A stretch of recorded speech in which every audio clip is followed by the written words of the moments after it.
नमस्कार, कैसे हैं आप।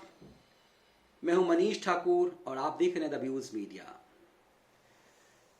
जम्मू कश्मीर से धारा 370 खत्म करने के साथ अब मोदी सरकार ने एक बेहद अहम फैसला लिया है। अब जम्मू कश्मीर रीऑर्गेनाइजेशन एक्ट 2019 में संशोधन किया गया है और एक अधिसूचना जारी कर दी गई है। इसके मुताबिक अब जम्मू कश्मीर कैडर जो है यूपीएससी में वो खत्म हो जाएगा।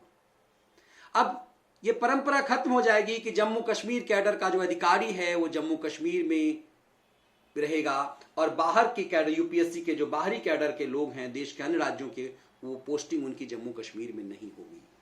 अब ये रूल बदल जाएगा।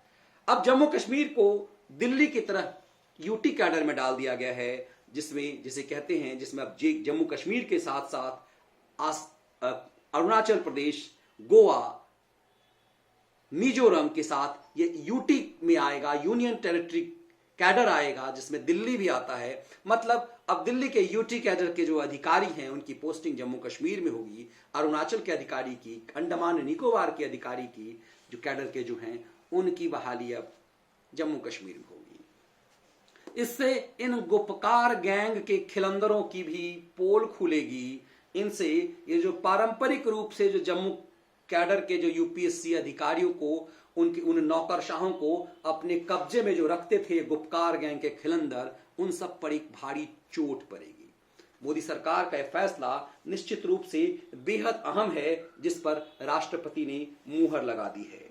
अगस्त 2019 को अनुच्छेद 370 के खात्मे के बाद जम्मू कश्मीर का राज्य का दर्जा भी खत्म हो गया था। जम्मू कश्मीर और लद्दाख अलग अलग हिस्से में बंट करके यूनियन टेरिटरी बन गए, लेकिन जम्मू कश्मीर के पास अपना विधानसभा भी होगा। ऐसे में जो यूनियन टेरिटरी होगा, अब जम्मू कश्मीर उस कैडर के जो यूपीएससी अधिकारी आईएएस, आईपीएस, आईएफएस होंगे, उनकी पोस्टिंग अब देश के दूसरे हिस्से में भी होगी और उन यूनियन टेरिटरी के जो ऑफिसर्स हैं उनकी जम्मू कश्मीर में होगी।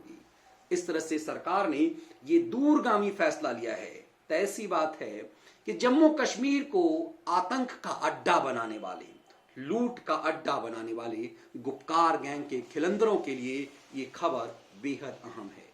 पत्थरबाजी के खात्मे के बाद अब वहां के नौकरशाह के लिए अब काम करना आसान होगा और इस बदले दौर में जो लोग 370 की वापसी की बात करते थे उनके ऊपर एक बड़ा चोट है। जो चीन से मदद लेकर के भारत में विद्रोह करना चाहते थे, उन सब के ऊपर एक बड़ा चोट है।